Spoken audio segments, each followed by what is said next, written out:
Hello, this is Michael Tellinger, and I need to take a few minutes to talk to you about the whole banking issue and promissory notes and bills of exchange and questions that arise around that area of information because of my extended struggle with the banks in the Supreme Court of Johannesburg.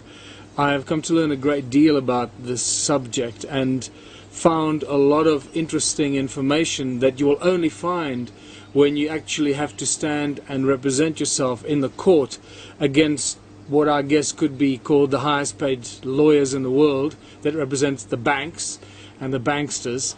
One of the most important things that I've found, and the reason I'm doing this, by the way, is because I get hundreds of emails every week from people around the world asking me about the promissory notes, to explain about how to use the promissory notes and so forth. So this is why I'm doing this video, so I can put it on record for once and everyone can look at this and learn from this and be informed as you can be from what I'm going to share with you, because I'm going to try and share as much as I can with you and show you examples of the promissory notes and how they work, how to deliver them.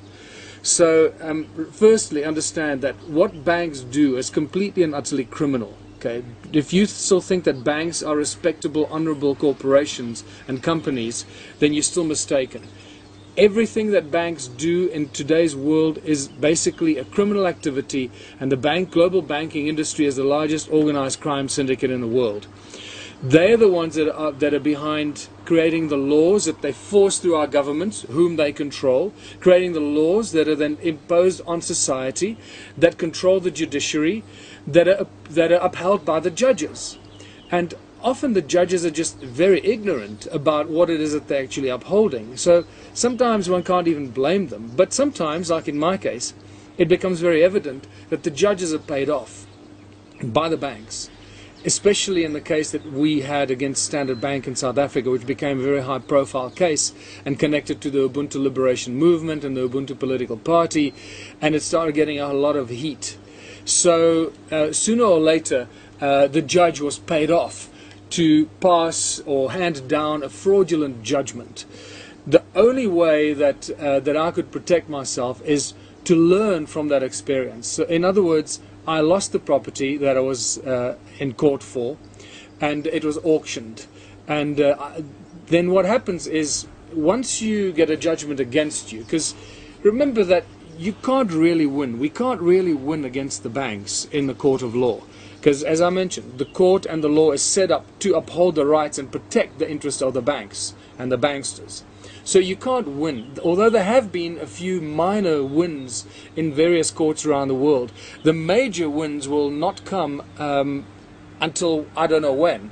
But the reason for that is that if we had a major win against a bank based on the arguments that we pose in the court, that I posed myself, the fact that the bank doesn't have the original contract, and without the original contract there can be no hearing and no court case, a simple fact that should really precede any court procedure from going ahead.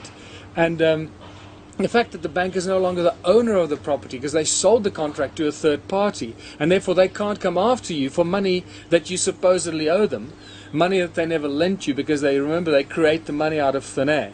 But to cut a long story short, one of the very important things that I learned was that banks accept payments in the form of bills of exchange and promissory notes. Now this didn't come from me, it was information that was spontaneously volunteered by Advocate Shem Simon, who represented Standard Bank. This is in my second or third hearing in the Supreme Court of Johannesburg, and he just suddenly blurted out, to our surprise, for some reason that still baffles me, that Standard Bank, which means all banks, accept payment in forms of bills of exchange and promissory notes. And I suddenly went, oh my goodness, this is very important information.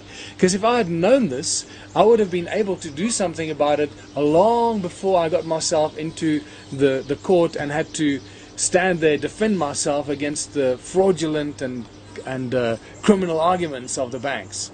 So, what I then went and did is I spent quite a lot of time with our legal advisor Raymond Dix, and we looked at the Bills of Exchange Act, the lawful act that guides the financial industry and how money works and how money is created, and guides the entire financial sector of our country, of Britain, of the United States, and so forth. Every country has got their own equivalent of the Bills of Exchange Act.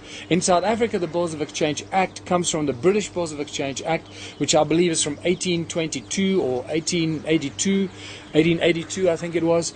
And ours is just a slight bastardization of that British Bills of Exchange Act, slanted towards the needs of the people of South Africa, or the needs of the banks that govern and control the people in South Africa. So we created what we now use as a standard promissory note. And here's a basic example of it. We created a very nice, fancy looking promissory note. Remember that all the bills in your wallet are actually, let's say, £100 or $100 is a bill. It's a $100 bill, right? So just like, and it's a promissory note. It's supposed to be a promise to pay. To pay what? To pay $100 on demand, or it's become a very grey area actually. So what we really in essence doing is we're not trying to find a clever way to wangle ourselves out of debt or whatever. We're using the laws and the system that was created, the corrupt and fraudulent system created by the banking fraternity and the banking cartel, to exploit and abuse and enslave humanity. We're using those same laws in our own favor, and somehow it seems to have worked. In my case, and the reason I'm sharing this with you, because I have now paid Standard Bank close to or just over 800,000 Rand with 4 different promissory notes from about June 2013 until the 12th of December, or was it 12th of October, 12th of October 2014. So over a 1.5 year period, I've paid the bank close to 800,000 Rand in promissory notes that I created. And this is, as I showed you, this is the basic standard promissory note. Now what's important about it is the information that's written on there. To make it look really fancy, this promissory note is available on the Ubuntu Party website. You can download it and use it for yourself. There's a blank version of this available with text boxes, so you can just click on the text box and fill in your own details and your own information.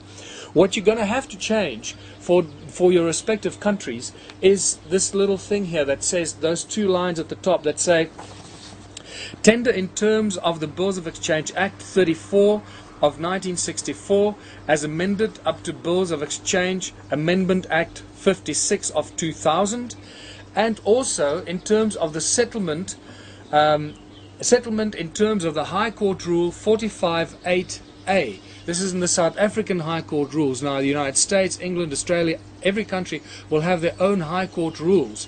Now the High Court rules are the very strict rules that basically control the conduct in the High Court, the way papers must be served, the way they must be filled in, the way the headings must be done, and all the stuff. Now as a layperson, we don't know the High Court rules, and I had to teach myself all these High Court rules when I represented myself with the aid of a lot of very amazing people. The outcome is that we now know, I've learned all this stuff at great expense, as you now know, and 4 years of blood, sweat and tears and a lot of stress preparing myself for facing these banksters and criminals in the court of South Africa, of Johannesburg. So there's some very basic information on this promissory note.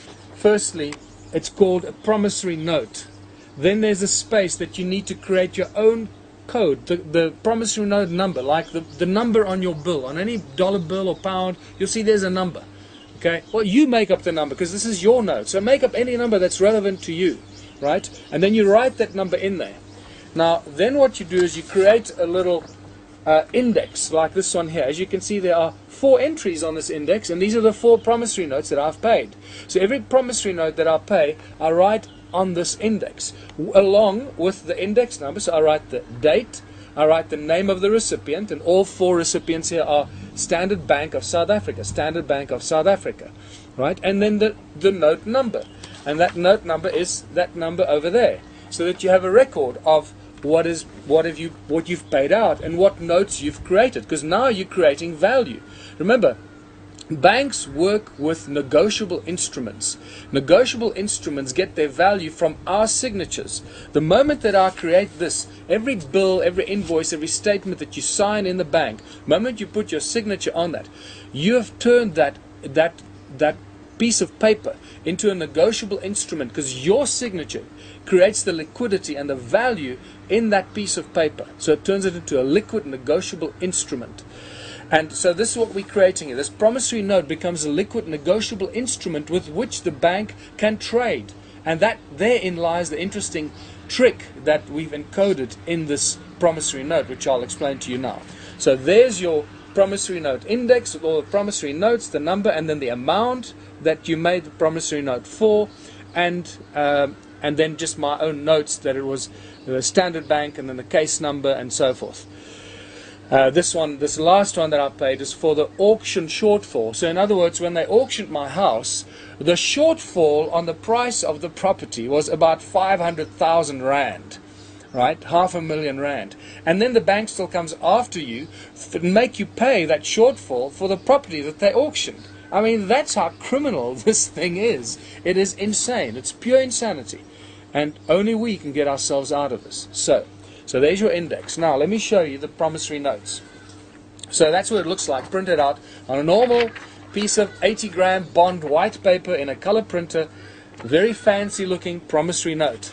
And then it says here, the promissory note was issued at Watervalboven in Mpumalanga, date 20 November 2014, amount 367,202 rand and 67 cents.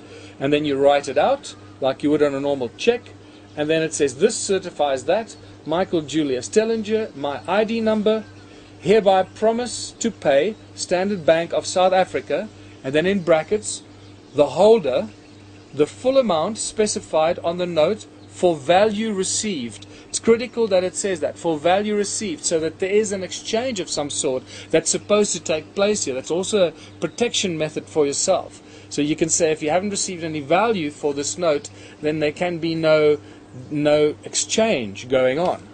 So, and then it carries on here, terms and conditions, and this is critical. That's the little terms and conditions, and then date and signature. The date that you create this note, and the signature, your signature in blue ink. This is critical. I'm going to come back to the blue ink again. Now, the terms and conditions here, I'm going to read out to you, but you can see it on the promissory note printout on the Word document that you can download of this, and it says the following. And you're going to once again have to change this. Just click on the text box and change this. That certain areas that might not apply to you, but it should be generic. And this is what it says: the payment will be made in monthly installments of 500 rand per month on the 7th day of every consecutive month, until the obligation has been fulfilled. Until the obligation has been fulfilled. The obligation stated herein. Okay, we're not saying that we're going to repay or pay the full amount. We use very specific words. Until the obligation has been fulfilled. Because ultimately, no money has ever been loaned. This whole thing was created out of thin air. You were conned and suckered into signing a contract that basically turned you into a debt slave for the rest of your life on home mortgages, most of us, right? Until the obligation has been fulfilled. This, and then it gets even more important. The payment can be obtained by the holder of this note, which is the bank now, because I've given it to the bank. And it's the holder, or if the bank hands the note to someone else, that someone else becomes the holder in due course. These are all legal terms that you learn as you go through this process. So the payment can be obtained by the holder at 17 Zazim Road, Watervalboven in Mpumalanga. That's this address. So you're making them come to you to fetch the money. There's no obligation that you have to go to them to pay them. You make them come to you to fetch the money. Okay, that's your right. And then it says, I hereby give permission to the holder, the bank who holds this, or if they've sold this note to someone else, which they most likely will, because with your signature on there, you've given them a liquid negotiable instrument. All they have to do is sell it on into the markets, the stock exchange markets and the bond markets in the world. that's what you've done, right? And that's what they trade with bills of exchange, negotiable instruments. You see how this thing gets really wicked, what they've created here. So I hereby give permission to the holder and or the holder in due course of this promissory note to use this note in any way necessary as a negotiable instrument to be financially traded on. Means they can trade with this note, this negotiable instrument that you've given them, to be financially traded on, whereas such trade shall terminate the obligation herein. So basically I'm saying that if they sell this note to a third party, that I'm no longer obligated to pay them this amount, because they no longer are the owner of this note and they can no longer come after me. So what have we done? We've given them an option to come and get this money from me on the 7th of the month after they receive this promissory note from me. If they haven't raised an objection within 7 days, that means they've accepted the note. Even if they raise an objection, they need to raise an objection to say, we don't accept your payment, in which case you tell them, well, this payment is the final settlement and it's delivered, which according to the bills of exchange means that the deal is concluded. Okay, and they need to raise an objection in the court and take you to court to say to the judge that they don't accept your form of payment. They can't just say, we don't accept your payment. They need to start legal procedure against you to say, we don't accept your payment, because this payment is legally sound according to the Bills of Exchange Act. You're exercising your right to use promissory note and bills of exchange to pay the bank. This is also very important. Please do not use these kinds of bills of exchange, or promissory notes rather. Do not use these promissory notes to pay other people, or to pay shops, or to pay other businesses, because that's not the intention here. They're just normal people like you, caught up in the same trap and the con by the banking fraternity. So only use this, and I have to stress this very, very loudly, only use promissory notes with banks and government institutions, because they are ultimately the instruments of the banks. Okay, if you use it with other people, you're going to get yourself into a lot of trouble.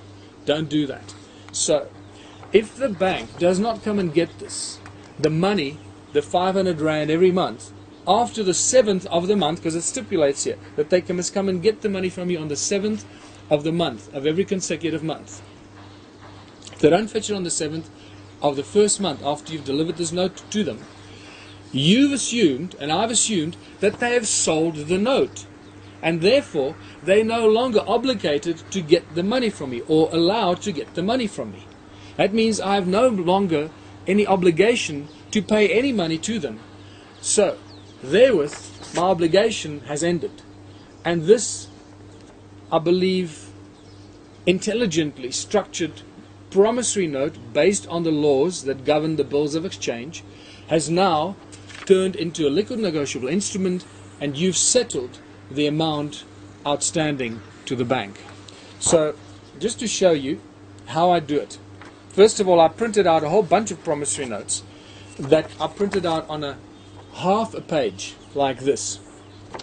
The reason I do this is because when I fill this in and I sign it, I write underneath in blue ink. First of all, you sign the promissory note over there, you print it out in a printer, so it's nice and neat at the top there. And then you sign it with blue ink, and underneath you write here, like you'll see here. This is the copy. This is actually a color photostat of one of the first promissory notes that I paid, and you'll see that I sign here in blue ink underneath. It says here, it says copy there, so it can't be used again as an original promissory note. It says the original note has been signed in blue ink. So you know there's only one original note. There can't be several copies of it. There can only ever be one note. And the reason, imagine it's like if you take £100 note or $100 bill from your wallet, there's only one bill. You can't go photocopy it and make copies of it and use that. That's called fraud, right? And so this is, again, there's only one original bill of this, so no one can copy it and benefit from selling copies of this. So that's why you write there. You sign it in blue ink and say the original note has been signed in blue ink.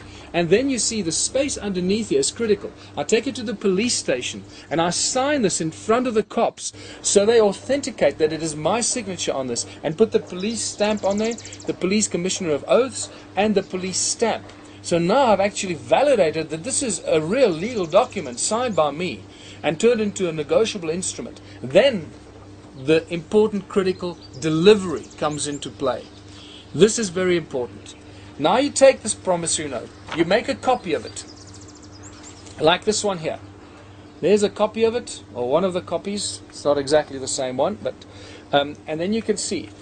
Let's not use the color one because it might be confusing. So, well, let's use the color one because that shows you. So you have an original that you're going to hand to the bank, and you have your photocopy, which is your proof of delivery. And you write a little letter that goes along with it that says, you address it to the lawyers. Now, you have to deliver this to either the bank's postal and legal document delivery. Don't go to the bank and hand it to the cashier. Okay, you don't deliver promissory notes in that way. That's just not going to work. You have to go to the bank head office and go to the post delivery or the legal document delivery office and deliver this to the person that receives legal documents or the post. They will stamp, they have a stamp that they will stamp proof of delivery for you. Right, and this is critical so that you've got these documents stamped, which proves that you've delivered it and they've accepted your notes in their office and their building. So there you can see. This is the letter. This was to Norton Rose, South Africa, the lawyers that represent Standard Bank, 12th of February 2014, and this was one of the promissory notes, and it says, find and close payment and final settlement to your client, Standard Bank, South Africa, regarding bill of costs. Okay, and bill of cost case number, and I put the case number, sincerely, Michael Tellinger, and then you take this with the original promissory note and your copy of the promissory note, and you deliver these three to the bank, postal receiving or the lawyer's legal document delivery office, and you make them stamp all these with proof of delivery. Then you put the attachment, the attached note that you wrote together with the promissory note, put it in an envelope, you seal it, and you give it back to the guy that sits behind the desk, and you sign it. I normally sign it to the chief financial officer, because the chief financial officer will probably have a better idea what to do with this promissory note. And that's how I personally delivered all these promissory notes, bills of exchange, same thing, promissory notes. And just to show you the ones that I delivered, this is for 75,000 Rand on the 9th of June 2013. There you can see the police stamp and the date, and there you can see the receiving stamp, proof of delivery from the lawyer's office for Standard Bank. Okay, 75,000 Rand, 9th of June 2013. This is 82,000 Rand, 82,000 Rand, also on the same day, 9th of June 2013, all stamped. This was the letter that accompanied it, as I stated already, also stamped, proof of delivery, and then this was this was the third one that I delivered to them. This is a color copy of it, for 279,000 Rand. 279,000 Rand. That's a lot of money, people. That's like 4-5 times as much as the average South African earns per annum. Okay, and paid and delivered. And then the final promissory note that I delivered, as I showed earlier, on the 20th of November 2014, which is for the shortfall on the auction of my house, and that was for, this is a large one which I didn't deliver, but I can still sign it at any stage, 367,000 Rand for the shortfall on the auction of my house. So all in all, there are 4 promissory notes, as you can see on the promissory note index, and the total there is close to 800,000 Rand In South Africa, that is an exorbitant amount of money. All these promissory notes have never been contested by the bank or by their lawyers, and as far as I'm concerned, the deal is closed. Any objection right now will have to become a new case, a new action in the court, to present to the judge why they did not accept or do not accept these promissory notes. Unfortunately, more than a year and a half has gone by and they have not raised any objections. So what has happened now is they have now set a precedent. So you can use my case wherever you are in the world, specifically in South Africa. You can use my case and what you see in this video as the precedent of delivering payment to banks and their lawyers and government organizations by means of a personal promissory note that you create in your home to whatever value or money amount you want to make it for. It can be $1 trillion, it can be $5, it doesn't matter. You make the money out of thin air. You create the value in that promissory note out of thin air, just like banks create money out of thin air. So I hope this has cast some light and knowledge on this so that you don't have any confusion about this. Make sure that you follow this step by step and don't use promissory notes to pay people or businesses or companies, because they're just like you, trapped and enslaved in the system.